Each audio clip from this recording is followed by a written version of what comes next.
Segundo aos Coríntios, capítulo 4, eu vou ler os versos 16 ao 18. Segundo aos Coríntios, capítulo 4, verso 16 ao 18. Uma palavra para o seu coração de encorajamento para este ano que se inicia. O Anderson, logo após, vai estar projetando, não agora, mas depois, numa outra versão. No momento que eu vier falar, eu vou estar usando uma outra versão, e para te ajudar, a gente vai estar colocando numa outra versão. Não sei se a Soninha te falou. Te falou, Anderson? Falou? Obrigado. Por isso, não desanimamos. Pelo contrário, mesmo que o nosso homem exterior se corrompa, contudo, nosso homem interior se renova dia em dia. Verso 17, leia comigo. Porque a nossa leve e momentânea tribulação produz para nós eterno peso de glória, acima de toda comparação, não atentando nós nas coisas que se veem, mas nas que não se veem, porque as que se veem são temporais, e as que se não veem são eternas. Ok, nós já oramos. Pode ocupar o seu lugar, por favor. Eu não trago nenhum título para essa reflexão hoje, mas se a gente puder usar o mesmo título que a Sociedade Bíblica sugere para esse texto, seria muito bom. O desígnio e o efeito das aflições na vida de um cristão. Nós poderíamos usar o mesmo texto aqui em negrito, para que a gente pudesse intitular essa pequena reflexão. Quais são os desígnios e efeitos da aflição na vida de um cristão? O que é que corresponde isso na vida de um cristão? Se tem um homem nas Escrituras aqui que não faltou motivo para que ele desanimasse da sua caminhada com Deus, este homem era o apóstolo Paulo. Paulo tinha dezenas de motivos, ou até mais de dezenas de motivos, para que ele pudesse desanimar e tomasse uma decisão de parar, de abandonar a sua caminhada com Deus, o seu ministério apostólico com Deus, devido a tantas situações que ele enfrentou durante a sua jornada. Este tinha motivos de sobra para dizer assim: Senhor, não dá, eu não aguento mais, estou a ponto de naufragar na minha fé, então eu vou parar por aqui. Quer ver exemplos bons? Começa lá em Atos 9, logo assim que ele se converte, Paulo passa pelo batismo, e logo que passa pelo batismo, imediatamente Paulo começa a pregar a palavra em Damasco, e alguns de Damasco estavam ali atônitos, o termo é esse, atônitos, porque vira um homem que estava ora perseguindo a igreja de Deus, estava perseguindo o povo de Deus, e ora este mesmo homem se depara com uma grande luz, essa luz se apresenta a ele, ele cai como morto, ele se entrega a Cristo, ele passa pelo batismo, e o amor fora tão grande na vida dele, que ele passa a pregar o Evangelho, passa a pregar a Cristo, e em Damasco os atônitos começavam a tramar alguma coisa contra ele, porque não estava acreditando que aquele homem que havia se convertido há tão pouco tempo, já estava pregando o Evangelho com tanta ousadia. Não vamos muito longe, ele passa 3 anos em Tarso, e os 3 anos que ele passa em Tarso, ele passa sozinho. Ele passa lá porque aqueles que estavam ali estavam percebendo que aquele homem não era de confiança, e o próprio Deus leva aquele homem para Tarso. Ele passa 3 anos sendo ensinado pelo próprio Jesus todos os efeitos da graça de Deus, todo o desígnio do Evangelho na vida do apóstolo Paulo. Não vamos mais longe, 3 anos depois ele volta, e quando ele chega em Jerusalém, a Bíblia fala a partir do versículo 23, que, capítulo 9, a partir do verso 23, que este homem é perseguido, este homem é ameaçado de morte, este homem é colocado num cesto, e alguns discípulos dele descem com Paulo por um cesto, para que Paulo não pudesse morrer nas mãos daqueles de Jerusalém, da sua própria nacionalidade, os seus próprios irmãos judeus, que estavam ali vendo que ele estava pregando o Evangelho com tanta ousadia. Eles têm um desejo simplesmente de destruir a vida de apóstolo Paulo. Se tinha um homem com motivos de sobra para desanimar na sua vida cristã, da sua caminhada cristã, este homem era Paulo. Se converte, é perseguido, é abandonado e esquecido 3 anos. Quando volta, é perseguido novamente. E quando chega diante dos discípulos de Cristo, eles olham para Paulo com desconfiança, salvo um homem chamado Barnabé, que olha para Paulo com interesse, um interesse de falar: este homem é um homem de Deus, eu sei que ele se converteu, eu sei o que Deus fez na vida dele, então podem confiar nele. E Barnabé agrega Paulo ao colégio apostólico, e ali começa a jornada de Paulo. Não vamos também tão longe. Segundo aos Coríntios capítulo 1, a partir do verso 6, quando o apóstolo Paulo fala do terror que enfrentou na Ásia, quando ele prega o evangelho na Ásia, e ele tem motivo de sobra para dizer: Senhor, chega, eu não aguento mais. Ele chega a ponto de dizer que tinha perdido a esperança da própria vida, tamanha era a luta que ele enfrentava na Ásia, pregando o evangelho. Quando ele chega na Ásia, o apóstolo Paulo, ele passa por um dos piores momentos na sua vida, onde ele é açoitado, onde ele é escorraçado. A própria igreja de Corinto tinha o apóstolo Paulo como um homem que era impostor, era um homem que não tinha credibilidade para estar pregando naquela cidade, e principalmente na igreja em Corinto. Então, quando a gente olha para alguém que tinha motivos para abandonar e desanimar na caminhada, este homem tem nome e sobrenome: Saulo de Tarso, convertido, transformou-se em Paulo. Irmãos, o que levou Paulo ou o impediu de não desistir na sua caminhada de fé foi a convicção. Foi a convicção que ele mantinha na pessoa de Jesus. Segundo aos Coríntios capítulo 2, verso 14, olha o que diz o texto. Ele diz: graças porém a Deus, que em Cristo sempre nos conduz em triunfo. A convicção que Paulo tinha, só a parte A desse verso, a convicção que Paulo tinha foi o que impediu, ou o que fez com que Paulo não desistisse da sua caminhada como apóstolo. Ele diz: é Deus em Jesus Cristo que nos conduz sempre em triunfo. Deus não está alheio a nenhuma das nossas necessidades, Deus não está alheio a nenhuma das nossas aflições, Deus não está longe daqueles que estão passando por algum tipo de tribulação, de situação difícil na sua vida, assim como foi Paulo. O que te faz ficar de pé, o que te leva a triunfo é o próprio Deus em Jesus, que te coloca de pé todos os dias e te encoraja a não parar na sua caminhada. A gente cantou há momentos que na vida nós pensamos em olhar atrás. É preciso pedir ajuda para poder continuar e fazer o quê? E clamar o nome de Jesus. Irmãos, o que leva Paulo a não desistir dessa caminhada é a convicção que ele tem. Porque motivos ele já teve. Ele teve motivos em Damasco, ele teve motivos em Tarso, ele teve motivos em Jerusalém, ele teve motivo entre os seus próprios amigos apóstolos. Ele teve motivo para dizer assim: chega, eu não vou aguentar isso. E às vezes, voltando a nós, nossos pequenos motivos, ou até motivos nenhum, nos levam a pensar em desistir.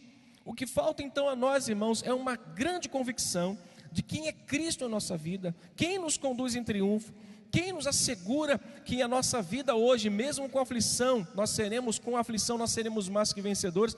É essa a convicção que Paulo tinha, que nós precisamos de ter a cada dia, para que nós nunca pensemos em desistir da nossa jornada. Diga para o irmão que está ao seu lado: a sua convicção de quem é Jesus vai te fazer nunca pensar em desistir da caminhada. Um dos principais fatores, irmãos, que tem levado pessoas a desistirem da carreira cristã é a falta de uma maior convicção de quem é Cristo. Quando nós temos um valor, quando Cristo tem valor para a nossa vida, pode vir tribulação. Romanos capítulo 8, a partir do versículo 31, o que Paulo diz? Que diremos, pois, à vista dessas coisas? Se Deus é por nós, meu irmão, pode o mundo se abalar, pode o mundo se levantar, pode um exército vir contra nós. Se Deus é por nós, quem será contra nós? O que falta em nós às vezes é um pouco mais de convicção de quem é Cristo para nós. Paulo tinha tanta convicção de quem era Jesus para ele, que era Cristo, na pessoa de Deus, que levava ele em triunfo, que conduzia ele em triunfo, que ele falou: olha, por mais que a morte, a vida, o inferno, principados e potestades se manifestem, eu sei em quem eu tenho crido, e em todas as coisas eu sou mais do que vencedor. Era a convicção que o apóstolo Paulo tinha, irmãos. Um dos fatores então é esse, uma maior convicção de quem é Cristo em nossa vida, e também a queixa por aquilo que ainda não recebemos da parte dele. Isso tem levado muitas pessoas a desistirem da caminhada. Pessoas que celebram, eu disse isso há domingos atrás, celebram as suas necessidades. Se Deus não as cumpri-la, se Deus não as derem na mão da pessoa, a pessoa para de celebrar a Deus, para de caminhar. Nossas necessidades não podem ser mais celebradas do que o Deus que supre elas. Nós precisamos olhar para Deus: Senhor, Tu és o Deus que supre toda a minha necessidade. Porém, se não suprir, nós ainda teremos adorar o nome do Senhor, quer recebendo, quer não, irmãos.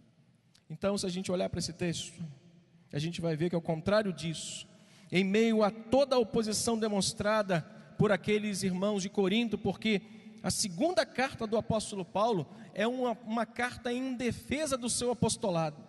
Paulo não está simplesmente tentando combater os irmãos, Paulo está defendendo o seu ministério. Paulo está defendendo quem ele é na pessoa de Cristo. Paulo está defendendo o apostolado dele, as credenciais do seu apostolado. Ele diz: as credenciais do meu apostolado foram manifestas entre vós com sinais e prodígios vindos da parte de Deus. O ministério de Paulo foi comprovado com muitas coisas que Deus fez. Paulo recebeu tanta graça de Deus e tanto poder de Deus que foi manifesto em Corinto.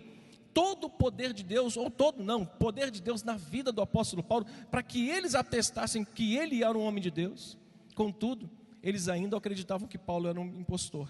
Então a segunda carta é uma carta que ele defende o ministério, ele defende o seu apostolado, ele entra uma carta com defesa daquilo que Deus havia chamado ele para fazer. Então, quando ele vê toda a oposição, ele demonstra, sabe o que? Uma convicção de quem é Cristo na sua vida, e ele demonstra isso com alegria, e chega, irmãos, até mesmo a contagiar, quando ele fala do seu ministério. Quando ele começa, ele percebe que o que ele tinha recebido de Deus era maior do que ele estava sofrendo por causa dele. Ele percebe que o que ele recebeu de Deus era tão glorioso, que ele olha para as aflições e diga assim: vocês não são nada diante daquilo que eu recebi. 3 coisas que ele recebeu e que esse texto nos revela que é maior, ou que foram maiores do que as lutas que ele enfrentava, do que a oposição que ele sofreu, do que os impostores que estavam dizendo que ele era impostor. 3 coisas que Paulo recebeu nesse texto, nesse capítulo 4, que mostram que era maior do que qualquer aflição. Sabe que uma coisa que a gente às vezes não percebe, que aquilo que nós recebemos é maior do que aquilo que a gente sofre. Percebe uma coisa? Olha para o capítulo 4, versículo 1, o que o apóstolo Paulo recebeu, que era bem maior do que o que ele estava sofrendo em oposição daquele povo que estava ali contra ele. Olha o que diz o texto, versículo 1, pelo que tendo ele recebeu um ministério da parte de Deus. Olha para mim, ele recebeu uma missão de Deus para cumprir. O versículo 1 vai dizer: pelo que tendo recebido este ministério, segundo a misericórdia que nos foi feita, o que ele diz?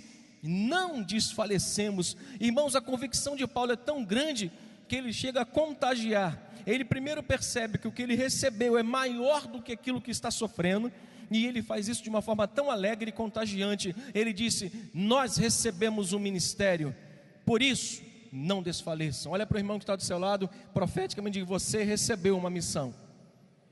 Está muito fraco, irmãos, ele está dormindo, acorda ele e diga assim: meu irmão, você recebeu uma missão, por isso não desfaleça.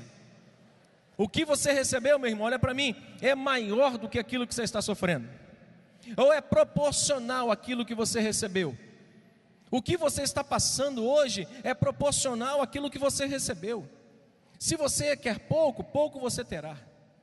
Um certo pastor disse, e eu anotei aqui, porque eu não consegui gravar, uma frasezinha pequena, mas eu achei muito interessante. Eu tenho um livro em casa dele, e eu estava lendo esses dias, e falei: eu preciso me lembrar da história que esse homem contou, de um jovem pastor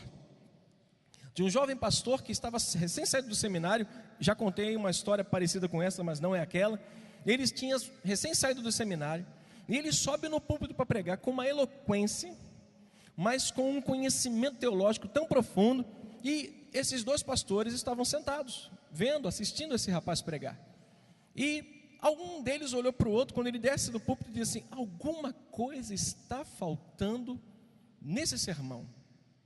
E o pastor ancião, mais experiente, ele disse uma coisa muito interessante: o ministério que nada custa, nada realiza. Uma frase simples. O ministério para ele, segundo o pastor, não custou muito, por isso realizou pouco. E ele concluiu dizendo: o que faltou só aparecerá depois que o coração dele for quebrantado, depois que ele passar por algum tipo de sofrimento, de experiência com Cristo, terá uma mensagem digna de ser ouvida. Ele estava dizendo, em outras palavras, que aquele jovem pastor ainda não tinha passado por uma experiência que o apóstolo Paulo tinha passado, para que ele pudesse ter uma convicção maior de quem é Cristo na sua vida. Quando ele vira uma igreja que não aplaudiu o que ele pregou, ele desceu do púlpito meio que frustrado, e um pastor perguntou: alguma coisa estava faltando na sua mensagem. Ele disse: o que ele ainda não conquistou nunca será realizado, porque pouco ele conquistou, pouco será realizado. A experiência que ele terá vai quebrantar o coração, de modo que quando ele quebrantar o coração, a mensagem que ele pregar, todos vão glorificar o nome do Senhor. Por quê? Porque às vezes nós passamos e damos mais valor aos nossos problemas do que aquilo que Cristo é para nós. Paulo está olhando para o ministério como algo maior do que tudo o que estava acontecendo em oposição à sua vida. Olha para a sua caminhada cristã, olha para aquilo que Deus já fez na sua vida, olha para aquilo da onde Deus te tirou, e dê valor a isto, não aos problemas que você está enfrentando. É isso que Paulo está tentando nos mostrar, que ele recebeu a missão para Deus e cumprir para ele. Irmãos, o ministério para Paulo era fruto da misericórdia de Deus, e seria a misericórdia de Deus que o sustentaria. Olha o versículo 1: pelo que, tendo esse ministério, segundo a misericórdia que me foi feita, eu não desfaleço. Olha o que o Anderson escreveu lá na versão NVI, que eu achei muito interessante. Portanto, visto que temos este ministério pela misericórdia de Deus. Paulo entende que o que ele recebeu foi fruto da misericórdia de Deus, e seria a misericórdia de Deus que sustentaria Paulo no meio da oposição que ele estava enfrentando. Paulo olha para o ministério e vê que é algo contagiante. Ele diz: não desanimemos. Porém, ele vê também o ministério como algo muito sério. Olha a partir do versículo 2, leia lá, porque você não vai conseguir entender na sua Bíblia o que eu estou lendo aqui na versão NVI. Olha o que ele diz: antes, ele vê o ministério como algo sério também, não só com muita alegria, a missão dele com alegria e contagiante, mas ele vê com algo sério. Ele diz: antes, nós renunciamos aos procedimentos secretos e vergonhosos, não usamos de engano, nem torcemos a palavra de Deus. Leia lá comigo, lá na projeção. Pelo contrário, mediante a clara exposição da verdade, recomendamos-nos a consciência de todos diante de Deus. Para Paulo, irmãos, o ministério era fruto da misericórdia. Para Paulo, o ministério era algo contagiante, porém também sério para aqueles que estavam tentando seguir esse ministério. Aquilo que nós fazemos para Deus tem um peso muito grande. Então, a medida daquilo que Deus nos chama a fazer para Ele, são as lutas que enfrentamos em favor desse Evangelho. Creia nisso. O peso daquilo que nós estamos fazendo, nós temos uma missão a cumprir, que é pregar o Evangelho, que é testemunhar, que é renunciar os procedimentos secretos e vergonhosos do mundo, é renunciar e não usar de engano, nem torcer a palavra de Deus. E quando um crente faz isso, pode ter certeza, vem luta, tribulação, vem aflição, vem tudo isso contra a sua vida e contra a vida daqueles que querem de fato seguir o Evangelho. Ministério para Paulo, irmãos, era um serviço a Deus que levaria muitas pessoas à justificação e à salvação. Olha o versículo 2, na parte B, o que ele diz? Pelo contrário, mediante clara exposição da verdade, nós vamos recomendar a consciência de todos diante de Deus. Leia o versículo 5 comigo, lá em cima na projeção. Pois não nos pregamos a nós mesmos, mas a Jesus Cristo, o Senhor, e a nós como escravos de vocês, por amor de Jesus, pois Deus que disse, das trevas resplandece a luz, Ele mesmo brilhou em nossos corações para a iluminação do conhecimento da glória de Deus na face de Cristo. Paulo está dizendo que o ministério para ele era um serviço a Deus. Nós estamos servindo a Deus com a nossa caminhada de vida cristã.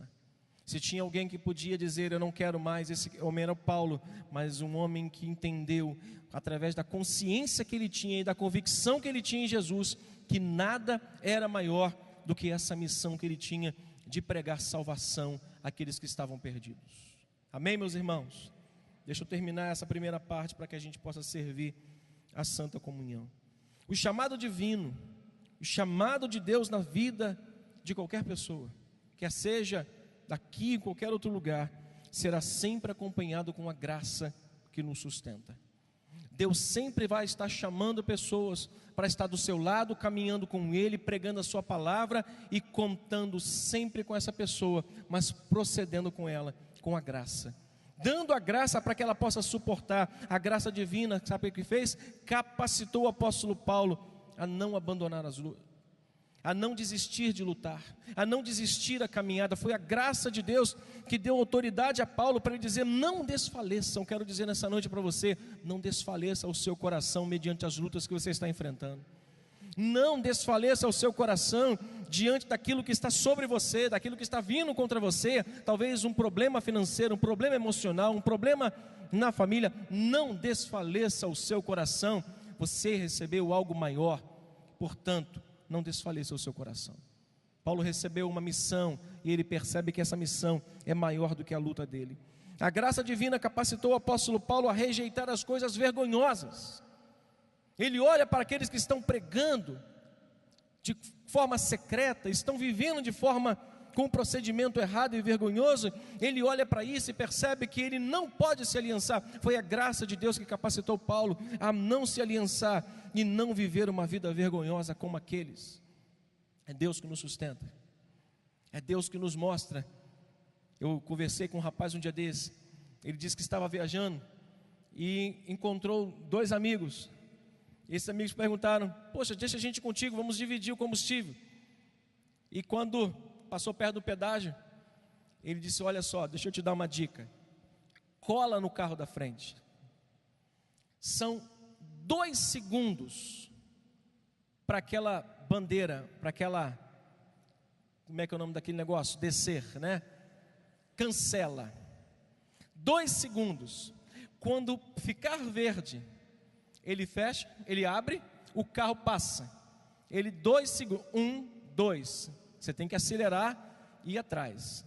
Ele olhou assim e disse, você não tem R$3,70 para pagar? Tira do meu bolso aqui, cara, pega a minha carteira e paga. Mas eu não vou fazer isso. Isso é vergonhoso. O que ele estava mostrando para aqueles 2 amigos ali, se bobear, ele ia falar o seguinte, vamos num posto de gasolina self-service, aquele que a gente abastece, não sei se existe aqui no Rio ainda, e vamos fazer o seguinte, depois que a gente abastecer, a gente pega o carro e vai embora. Ele estava faltando falar isso para o irmão, mas ele percebe que o que aqueles 2 estavam querendo era fazer com que o procedimento dele fosse igual os daquele. Foi a graça de Deus que capacitou aquele rapaz a dizer, eu não preciso de R$3,70, eu não vou desmerecer o nome de Cristo, eu não vou envergonhar o Evangelho por causa de R$3,70. É a graça de Deus que te capacita a lutar e não desistir. É a graça de Deus que capacita você a rejeitar as coisas erradas. É a graça de Deus que capacitou Paulo a não se autopromover. Olha o que diz no versículo 5. Porque nós não pregamos a nós mesmos, mas a Cristo Jesus como Senhor, e a nós mesmos como vossos servos, por amor de Jesus. Que coisa maravilhosa, quando a gente olha para um homem que está passando pelo que ele está passando, sendo chamado de impostor, sendo chamado de um charlatão, e ele olha para a missão, bem mais do que pelo que ele está sofrendo. Eu quero falar algo nessa noite para você, em todo o meu coração. O que você sofre por amor a Cristo, nunca pode impedir você de fazer a obra que Ele está mandando você fazer. Pastor, mas eu estou sofrendo perseguição no meu trabalho. Continue servindo a Cristo do jeito que você está servindo no seu trabalho, porque isso glorifica o nome do Senhor. Nós não podemos ser privados de fazer aquilo que nós estamos fazendo para Cristo, porque nós estamos sofrendo algum tipo de luta em casa. Nós estamos passando por tribulação, é o momento de nós voltarmos em dobro para louvarmos a Deus e para buscarmos a Deus e para dizer: Senhor, nada vai me impedir. Que diremos à vista dessas coisas? Se Deus é por nós, quem será contra nós? Quem será? É a graça de Deus que nos capacita a lutar, a rejeitar as coisas vergonhosas e a entender que Ele está em primeiro lugar. Eu quero concluir olhando para o segundo e para o terceiro tópico juntos e convidar os irmãos para que a gente possa servir o Senhor e os músicos para a gente cantar uma canção. Lá no versículo 7, enquanto os irmãos se preparam para servir os elementos, olha o que diz o texto: temos, porém, este tesouro em vasos de barro. Para quê? Para que a excelência do poder seja de Deus e não de nós. Segunda coisa que o apóstolo Paulo recebe, não só uma missão, mas poder para cumprir sua missão. Ele recebe a autoridade de Deus. Ele sabe que o oleiro, o Deus Todo-Poderoso, a que ele servia, se ele conduzisse o tesouro, Deus guardaria o vaso.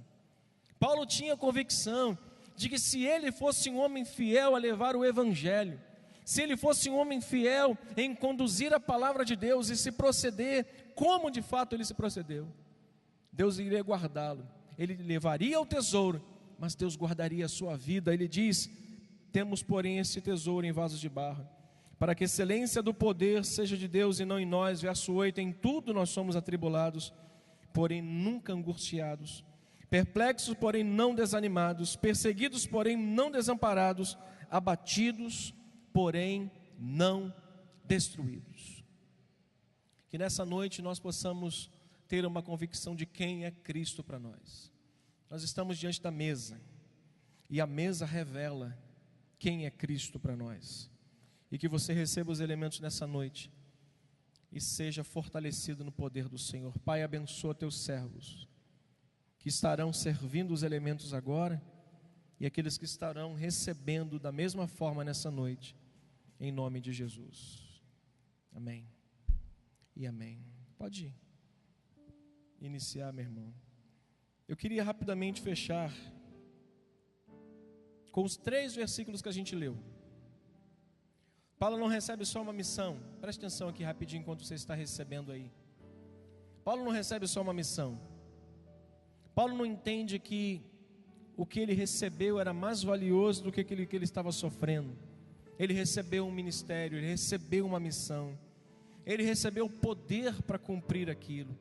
Todo o recurso que Paulo precisava, Paulo recebeu de Deus para cumprir o ministério. Mas Paulo recebeu também uma fé inabalável, para que ele pudesse chegar e concluir que mesmo que o homem dele exterior se corrompesse, o coração dele não seria destruído. Ainda que o meu homem exterior venha se corromper, ele diz: o meu homem interior, ele vai se renovar dia em dia, porque ele considera a tribulação dele como leve. E olha que ele não estava vivendo uma situação fácil, ele estava vivendo uma situação completamente difícil. Mas ele conclui dizendo: aqui é tribulação, lá é glória. Aqui Paulo entende que haverá choro, haverá lágrimas, haverá momentos em que você vai pensar em desanimar, mas lá não haverá mais perplexidade. Lá ele vai enxugar dos olhos toda a nossa lágrima. Ele olha agora para uma dimensão maior do que aquilo que estava fazendo os homens contra a sua vida. Deus te encoraje nessa noite a não desfalecer, a não desfalecer diante das lutas que você poderá enfrentar esse ano. Não desfaleça. Essa é a mensagem de Paulo para aqueles ouvintes dele. Ele cumpre com fidelidade aquilo que fez. Ele diz: não desfalecemos. É minha palavra de encorajamento aos irmãos nessa noite.